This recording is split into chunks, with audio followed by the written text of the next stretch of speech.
하나님의 말씀은 야고보서 4장 13절 14절 말씀 보겠습니다. 들으라, 너희 중에 말하기를 오늘이나 내일이나 우리가 어떤 도시에 가서 거기서 1년을 머물며 장사하여 이익을 보리라 하는 자들아, 내일 일을 너희가 알지 못하는도다. 너희 생명이 무엇이냐? 너희는 잠깐 보이다가 없어지는 안개니라. 아멘. 이 바둑의 용어 가운데 복기라는 게 있습니다. 이것은 이 자기가 놓은 돌들을 그 순서에 따라서 하나씩 다시 한번 놓아보면서 이때는 어떻게 놓는 것이 좋은지를 다시 한번 검토하는 것을 복기라고 해요. 그런데 이 복기가 중요한 이유는 뭐냐면은 바로 그와 같은 똑같은 상황에 교훈을 얻으면 다음에는 그런 실수를 반복하지 않을 수 있기 때문에 그래요. 그래서 이 바둑 기사들은 자기가 둔 중요한 이 대국일수록 다시 한번 꼭 복기를 해서 내가 어떻게 했어야 되는가 하는 걸 돌아보는 그런 시간을 갖게 됩니다. 그런데 여러분, 이 복기는 바둑에만 필요한 게 아니에요. 우리의 인생에도 꼭 필요한 거다는 거예요. 한번 지나간 삶들을 다시 한번 쭉 돌아보면서 점검해 보는 거죠. 그리고 이때는 어떻게 해야 될까? 이것을 다시 한번 생각해 보는 거예요. 근데 이것이 중요한 이유는 뭐냐면 아직도 우리는 살아갈 인생이 많이 남았잖아. 그러니까 이런 인생에서 교훈을 얻으면 다시 또 그 비슷한 상황을 받칠 때는 지혜를 얻어서 또 새로운 모습을 할 수 있는데, 이 과거 역사에서 이 지혜를 얻지 못하면 그 역사는 똑같이 반복될 수밖에 없다는 거예요. 그래서 특별히 여러분, 오늘같이 이 한 해를 마무리하는 이런 주에는 한 해를 돌아보면서 우리의 인생을 한번 복기해 보는 것도 꼭 필요하다는 거죠. 우리가 살았던 올해 2020년은 인류 역사에서도 분명히 아주 중요한 한 해로 기록이 될 겁니다. 그 이유는 여러분도 다 아실 거예요. 이 코로나 바이러스가 이 전 세계를 강타하면서 지금 우리의 삶에 엄청난 영향을 주고 있기 때문에 그렇지요. 거의 1년 전에 중국 우한에서 발행한 이 코로나 바이러스가 지금 전 세계에 얼마나 큰 영향을 미치는지 제가 어제 통계를 보니까 무려 확진자가 8천만 명, 그리고 사망자가 175만 명이 나왔어요. 그러면서도 점점 이 확산 속도가 빨라져 가지고 성탄절 하루 동안에 새로 확진된 사람이 67만 명이나 새로 확진자가 나왔다는 거예요. 이렇게 급속한 확산이 되는 것을 막으려 하다 보니까 이제는 국가 간의 이동도 통제를 하고 또 사람들 사이의 이동도 통제를 하고 그리고 경제활동 시간도 제한을 하고 이렇게 될 수밖에 없는 거예요. 그러다 보니까 경제활동이 마비가 되고 일상생활이 마비가 되면서 이 자영업 하는 분들이 아주 어렵게 됐어요. 또 사업하시는 분들 가운데도 부도하는 일들이 지금 속출하고 있지요. 바로 이런 상황들이 여러분 한번 생각해 보십시오. 1년 전에 이맘때에 바로 올해가 이렇게 될지 누가 상상해나 있겠습니까? 우리는 과거에 마스크는 의료인들만 끼는 거라고 생각했고 범죄자들이나 끼는 거라고 생각을 했었어요. 그러나 오늘 우리는 이 마스크 없이는 바깥에 나갈 수도 없고 모임을 가질 수도 없어요. 이제는 늘 마스크와 함께 살아야 되고 사람들과의 만남을 피해야 되는 이런 일이 벌어지고 있지요. 또 이것만으로는 또 안 되니까 여러분 더 심해지면 이제 5인 이상의 사적 모임도 금지됐을 뿐만 아니라 앞으로 3단계로 가면 공적 모임도 더 제한될 수도 있고요. 또 그것도 안 되면 나중에는 외국처럼 지역을 완전히 봉쇄해버리는 이런 일도 일어날 수도 있다는 거예요. 여러분, 이런 삶을 1년 전에 누가 상상해내 있겠습니까? 그러나 지금 우리 눈앞에 벌어지고 있는 현실이 되었어요. 바로 이런 것을 쭉 돌아보면서 얻을 수 있는 교훈이 하나 있는데 그것이 뭐냐면은 내일 일이 알 수 없는 것이 우리 인생이다라는 거예요. 내일 일을 알 수 없어요. 한 개인의 삶에도 내일 무슨 일이 벌어질지 모르고요. 어떤 회사나 국가의 운명도 내년이 어떻게 될지, 내일 일이 어떻게 될지 몰라요. 거기다가 인류의 미래도 어떻게 바뀔지 우리가 내일 일을 알 수가 없다는 거예요. 여러분, 내년에는 어떻게 될 것 같아요? 내년에는 작년과 같은 정상생활을 할 수 있을까요? 그건 누구도 장담하지 못하지요. 지금 백신이 나와가지고 벌써 일부 국가에서는 백신을 접종을 시작을 했지만은 그와 더불어 또한 변종 바이러스가 또 출현해가지고 전 세계를 긴장을 시키고 있어요. 그러니까 내년 말쯤에는 그래도 정상적으로 돌아갈 수 있지 않겠는가라는 기대서건 희망은 갖고 있지만은 그 어느 누구도 그것을 장담할 수는 없다는 거예요. 그러니까 성경이 우리에게 오늘 말씀해 주시는 그 교훈이 뭐냐면은 우리의 인생은 내일 일을 알 수가 없는 것이다라는 거예요. 다시 오늘 우리 읽었던 본문으로 한번 돌아가 보십시다. 들으라, 너희 중에 말하기를 오늘이나 내일이나 우리가 어떤 도시에 가서 거기서 1년을 머물며 장사하여 이익을 보리라 하는 자들아, 내일 일을 너희가 알지 못하는도다. 너희 생명이 무엇이냐?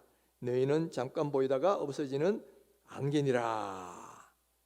자, 여기 보면 우리의 인생을 잠깐 있다가 사라지는 안개에다 비교했고요. 그리고 우리 인생을 내일을 알 수 없는 인생이다, 그렇게 말을 하고 있죠. 방금 오늘 우리가 현실을 목도하고 있지 않습니까? 내일 일이 어떻게 될지 몰라요. 바로 이런 사실을 우리가 원래 이 삶을 복귀하면서 발견했다면, 그러면 우리가 앞으로 어떻게 살아야 하는가라는 거예요. 성경은 여기 대해서 우리에게 몇 가지 교훈을 말씀해 주고 있어요. 자, 첫 번째 성경이 말씀하시는 교훈이 뭐냐면은 내일 일을 알 수가 없기 때문에 내일 일을 자랑해서는 안 된다라는 거예요. 우리는 대부분 어떤 내일 뭐 할 거고 앞으로 어떻게 하게 할 거고 이런 계획을 가지고 세우고 살아갑니다. 그리고 그 계획을 쭉 진행할 때 모든 조건이나 환경이 다 성공의 지표를 가리키고 있으면 이제 이렇게 되면 꼭 일이 되겠구나라는 그런 기대감을 갖게 되죠. 그러다 보면 이제 다 된 것처럼 느껴질 때 어떻게 생각합니까? 이제 그 나도 모르게 내 스스로에게도 자랑을 하게 되고 이렇게 될 거야. 그다음에 다른 사람에게도 자랑하는 경우도 있게 되지요. 야고보 사도는 바로 이렇게 되는 사람들이 있을 것이라는 예로 뭘 들었냐면은 오늘이나 내일이나 어떤 도시에 가서 거기서 머물면서 1년 동안 장사를 해서 이익을 남기리라 하는 그런 사람들을 예로 들었어요. 실제로 사도 야고보가 활동하던 시대에는 이런 사람들이 적지 않았습니다. 당시는 로마 제국 하에서 전 세계가 통일되어 있었기 때문에 여러 나라를 다니면서 장사할 수 있는 환경이었어요. 거기다가 유대인들은 상술이 발달했기 때문에 다른 나라에 가서 1년 동안 머물면서 거기서 많은 이익을 남긴 사람들이 많이 나왔단 말이에요. 그러니까 이 사람들은 과거에도 그랬으니까 그런 계획을 세웁니다. 내년에도 1년 동안 가서 많은 이익을 남겨서 오겠다, 이러면서 그걸 막 자랑을 한다는 거예요. 근데 오늘 야고보 사도는 그런 사람들에게 경종을 울리는 거예요. 내일 일을 알 수가 없을 것이다. 내일 일을 알 수가 없으니까 그런 자랑 하지 말아라는 이야기예요. 여기서 오해해서는 안 되는 거는 사도 야고보가 그렇게 나가서 장사하고 무역하는 거, 그것을 이렇게 나쁜 것이라고 이야기한 건 아니에요. 또 사람이 어떤 일련의 계획을 세우고 진행하는 거, 그것을 또 나쁜 것이라고 이야기하지도 않았어요. 야고보 사도가 지적하는 건 뭐냐면은 그런 계획들이 이루어질 것이라고 믿고 자랑하는 것, 그것을 하지 말라는 거죠. 16절에 그것에서 분명하게 말씀하고 있는 것을 볼 수 있어요. 이제도 너희가 허탄한 자랑을 하니 그러한 자랑은 다 악한 것이다 라는 거예요. 원래 자랑 자체가 원래는 악한 것입니다. 왜냐? 자랑은 교만한 마음에서 나온 거거든요. 내가 내 생각대로 하면 이렇게 될 거다 하는 이런 교만한 마음에서 대부분 이 자랑이 나오는 거기 때문에 그 자체로도 악한 거예요. 뿐만 아니라 더 중요한 것은 내일에 무슨 일이 일어날지도 모른다는 사실이에요. 그러니까 내일 무슨 일이 일어날지도 모르면서 미리 자랑하는 건 아주 어리석은 일이라는 거예요. 잠언 27장 1절에서 여기서 잘 말씀합니다. 너는 내일 일을 자랑하지 말라. 하루 동안에 무슨 일이 일어날는지 내가 알 수 없음이니라. 자, 이제 계획했던 것이 다 잘 됐어요. 이제 이렇게 되면 분명히 내일 다 일이 이루어질 거고 엄청난 수익이 들어올 거야. 그렇게 믿고 자랑을 막 하는데 그것이야말로 아주 어리석은 일이라는 거예요. 왜냐하면 하룻밤 사이에도 무슨 일이 벌어질지 알 수 없다는 거예요. 그런데도 그걸 모르고 막 내일 자랑하는 사람은 어리석은 사람이고 미련한 사람이다 하는 거죠. 제가 중학교 다닐 때에 저희 부친은 자갈골재 사업을 하셨어요. 정부에서 자갈골재 채취 허가를 받고 난 뒤에 이제 하천에서 자갈을 이렇게 채취해 가지고 그걸 건축 자재로 파는 거죠. 그럼 먼저 정부 허가도 다 얻었습니다. 그리고 자갈 채취하는 기계도 제작을 다 했어요. 또 그리고 거기에 필요한 인력도 다 충원을 했습니다. 그래가지고 이제 자갈을 채취해서 팔기만 하면 이제 수익을 나는 거예요.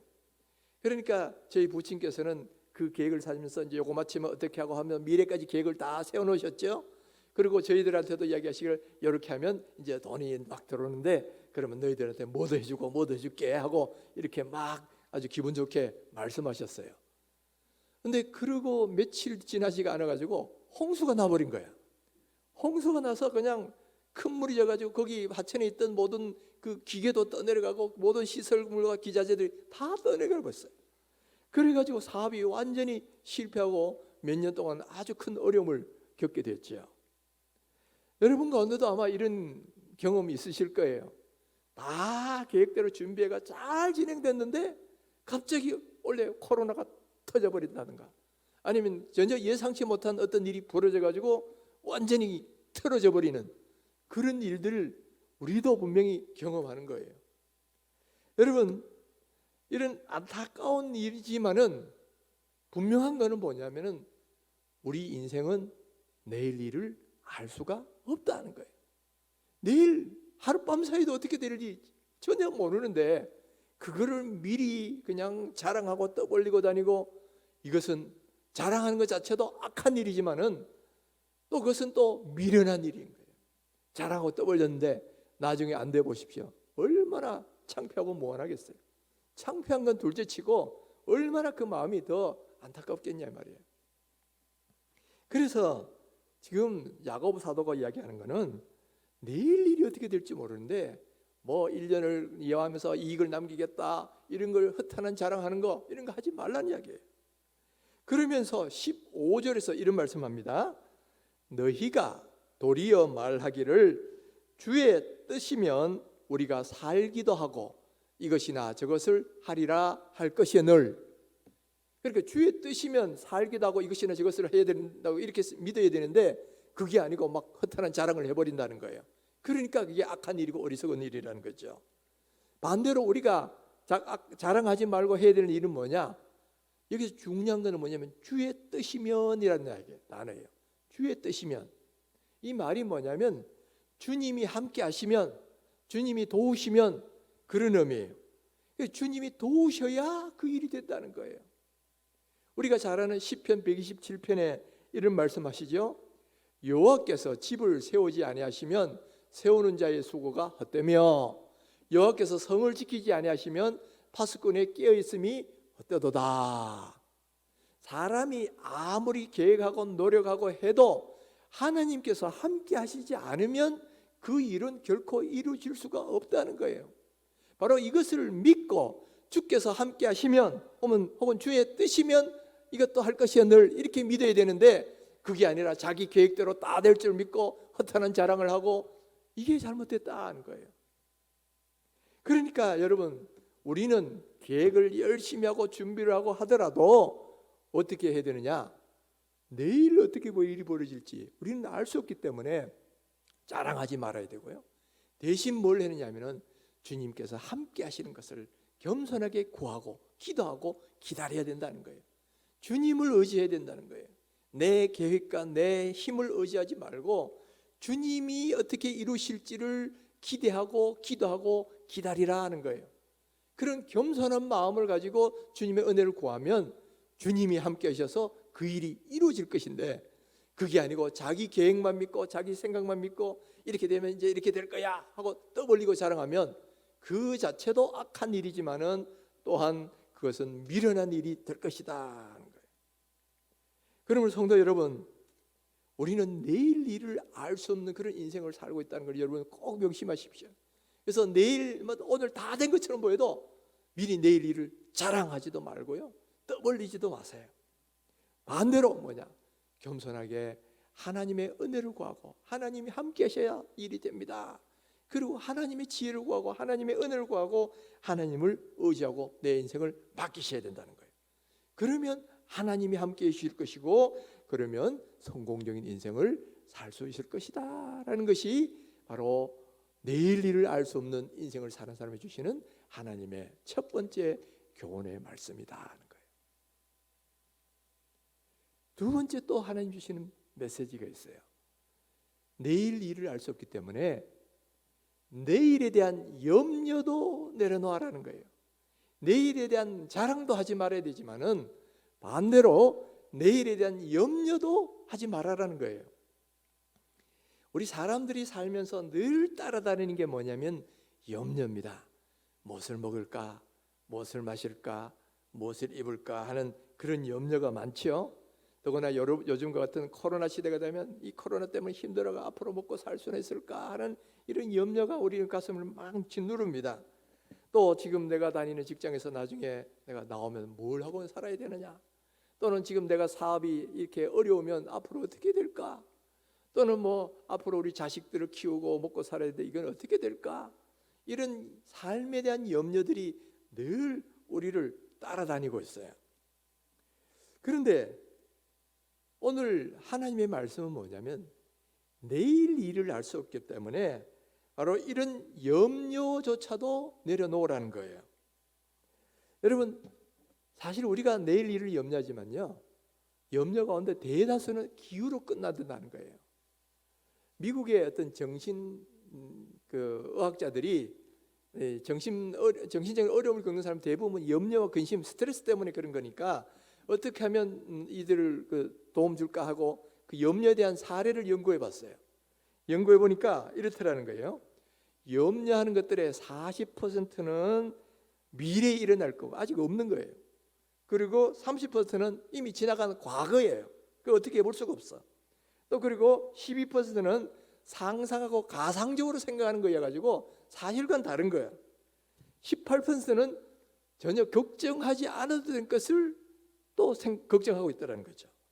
그리고 그러니까 정작 대부분은 쓸데없는 것을 걱정하고 있고 실제로 꼭 걱정해야 될 거는 한 8% 정도 지나지 않더라는 거예요.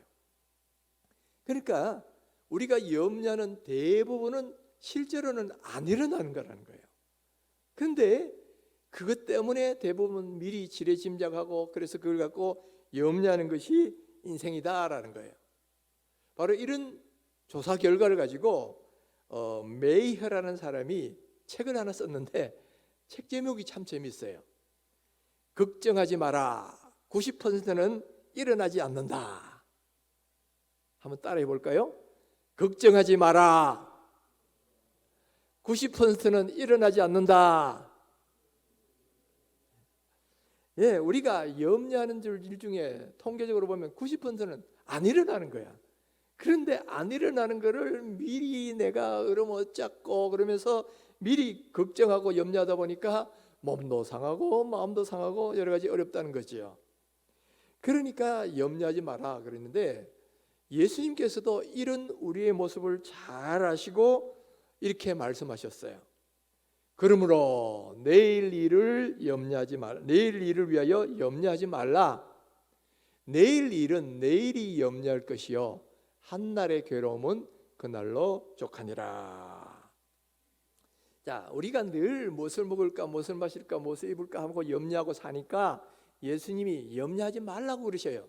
근데 염려하지 말라는 이유가 뭐냐면 크게 두 가지가 있어요. 첫 번째는 염려한다고 그 결과를 바꿀 수가 없다는 거예요. 네가 염려함으로 키를 한 자나 더 할 수 있느냐? 키 염려한다고 키 적어서 어떡하노? 그러고 염려한다고 키가 한자가 더 커지지 않는다는 거예요. 우리가 염려한들 그 어떤 상황을 바꿀 수 없는 거라면 염려할 필요가 없다는 거죠. 두 번째는 또 뭐냐면은 하나님이 그 자녀들을 책임지신다는 거예요. 저 공중 나는 새도 봐라. 저 하찮을 것 없는 저 새도 하나님이 먹이시고 입히시지 않겠느냐. 저 들의 백합화도 봐라. 저 하나님이 저 하찮을 것 없는 꽃 하나도 다 입히시지 않느냐. 하물며 하나님께서 그 사랑하는 자녀들을 먹이시고 입히시지 않겠느냐. 이 미련한 자들아, 이 믿음이 없는 자들아. 그러니까 우리가 늘 염려하고 먹고 마시는 것 때문에 염려하니까 하나님께서 뭐라고 말씀하냐면 그건 믿음이 없는 자들이 하는 일이다. 믿음이 없는 자들이 하는 거다. 하나님을 믿는다면 무엇을 믿느냐? 하나님이 나를 지키시고 보호하시는 나의 아버지라는 거예요. 하나님이 나를 먹이시고 입히신다는 걸 믿는다면 무엇을 먹을까 무엇을 마실까 이거 염려할 이유가 없다는 거죠. 그러니까 예수님이 결론적으로 다시 말씀하시는 그게 바로 아까 말씀한 내용이에요. 그러므로 내일 일을 위하여 염려하지 말라. 내일 일은 내일이 염려할 것이요 한날의 괴로움은 그날로 족하니라. 자, 여기 보면 내일 일은 내일이 염려할 것이요 이렇게 되어 있어요. 과거 개역 성경에는 내일 일은 내일 염려하라 이렇게 되어 있습니다. 그런데 그 의미는 상당히 달라요.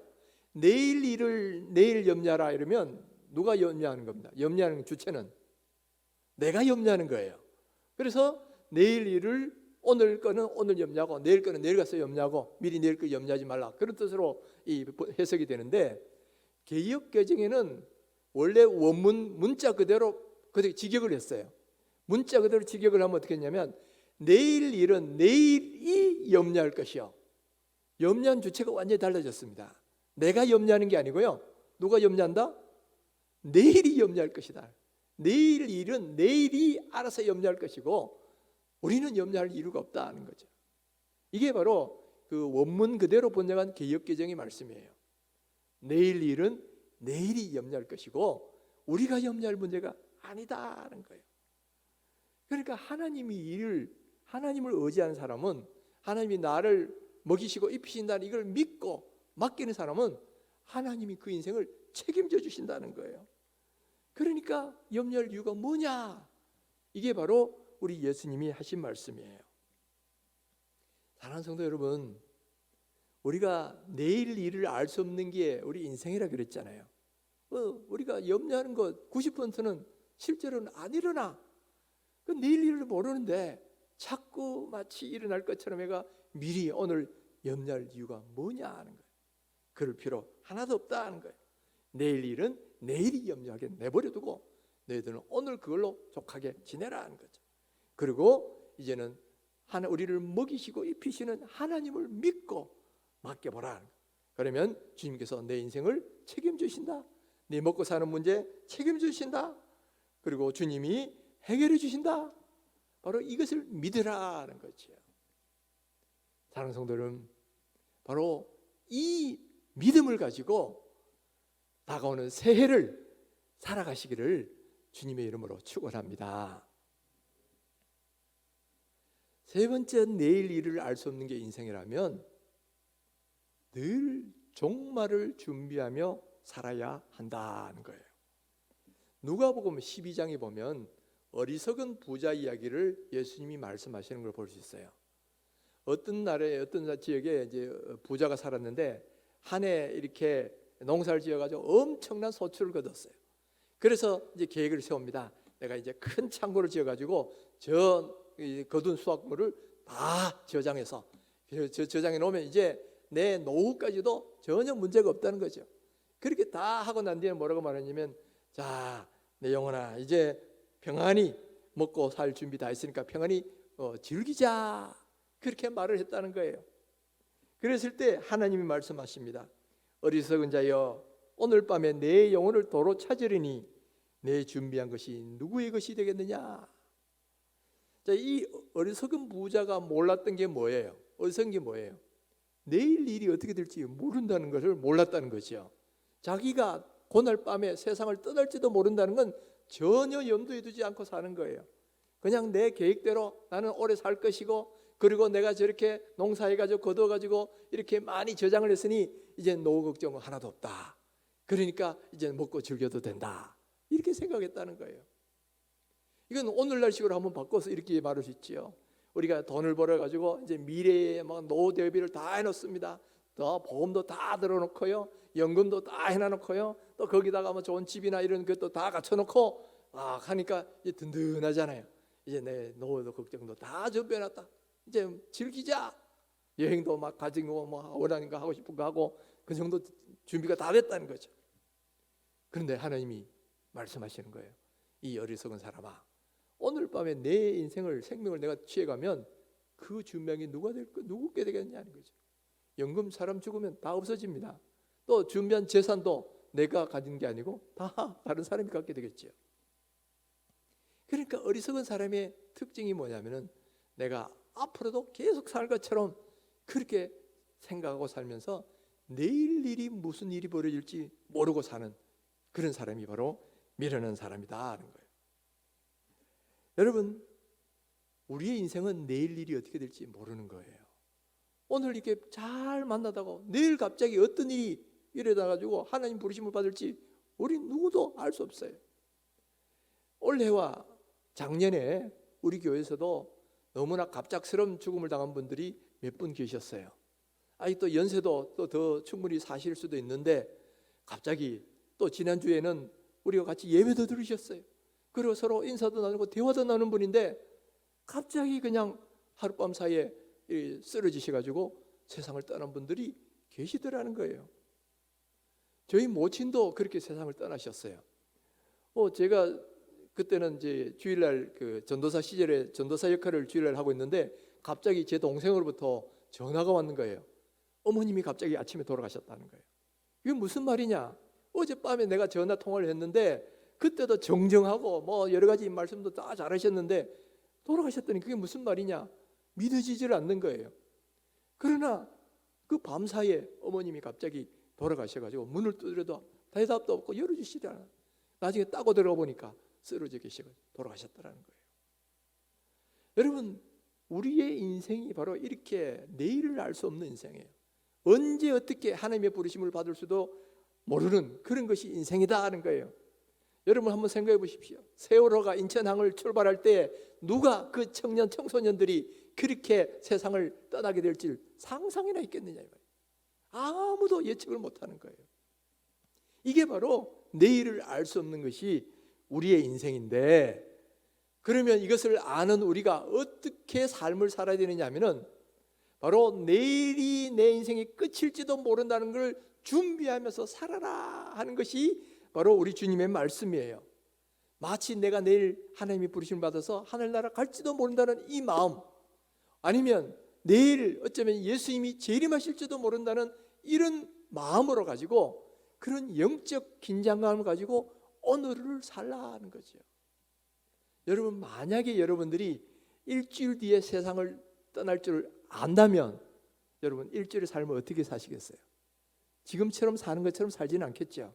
바로 가장 의미 있는 걸 가족들과 깊은 사랑의 시간도 가지려고 그러고요, 또 어떤 평소에 서운하게 지는 사람들하고 화해도 할 것이고요, 또 그러면 뭔가 좋은 일도 좀 하고 그렇게 가려고 노력을 하지 않겠어요?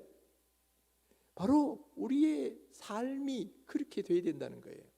이것이 바로 예수님 말씀하신 깨어있는 삶이고요, 이것이 바로 시편에 말하는 우리날 계수함을 가르치는 그런 삶을 살고요, 또 이것이 바로 잠언에서는 지혜로운 삶이라고 말하는 그런 삶이다라는 거예요. 여러분, 우리는 늘 살 때 내일 어떻게 될지 몰라요. 그러면 바로 내가 내일 세상을 떠날지도 모른다는 이 영적 긴장감을 가지고 사는 것이, 이게 바로 지혜로운 삶이라는 것을 주님은 말씀하고 있어요. 우리가 잘 아는 러시아의 문학자 가운데 도스토옙스키라는 사람이 있어요. 이분은 청년 시절에 정치 사건에 연루가 돼가지고 사형 언도를 받은 적이 있습니다. 그래가지고 이제 사형장으로 끌려가는데 그에게 남은 시간이 이제 5분이 주어졌어요.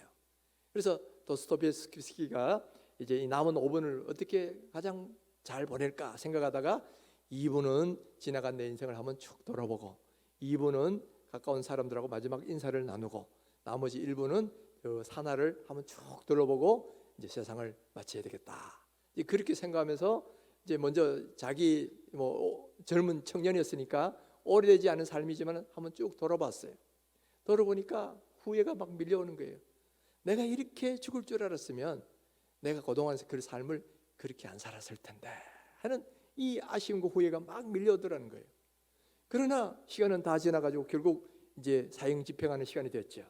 사형 집행인이 이제 이 소총에 놀이쇠를 쫙 하고 딱 당겼어요. 막 이제 집행을 하려고 하는데 저 멀리서 멈추시오 하고 달려오는 사람이 있었습니다. 그 사람은 누구냐면은 바로 이 청년의 재능을 아깝게 생각한 황제가 그를 살려주라는 그런 특명을 받고 달려온 밀사였어요. 그래서 극적으로 도스토옙스키는 이 사형에서 감면이 돼가지고 이 시베리아 수용소형으로 이 감형이 되었습니다. 그래서 나머지 시간을 이 시베리아 수용소 복역을 하고 나중에 이제 나와서 글을 쓰기 시작하는데 그는 늘 글을 쓸 때마다 그 죽음의 순간에 깨달았던 그것을 생각하면서 글을 썼다는 거예요. 그래서 그가 고백했을 때는 뭐라고 고백했냐면은 나는 잉크로 글을 쓴 게 아니고 피를 가지고 글을 썼다. 그런 말을 했어요. 그 말은 문자 그대로 피를 묻혀가지고 글을 썼다는 말이 아니고 자기의 인생의 혼을 담은 그야말로 생명을 담은 그런 글을 썼다는 거죠. 왜냐하면 자기 죽음의 순간에 경험해본 그것을 생각하면서 글을 썼기 때문에 그러니까 그 글이 주옥 같은 글이 나올 수밖에 없는 거예요.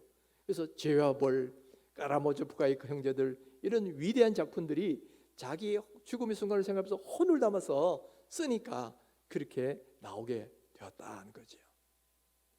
여러분 이건 우리의 삶도 마찬가지일 거예요.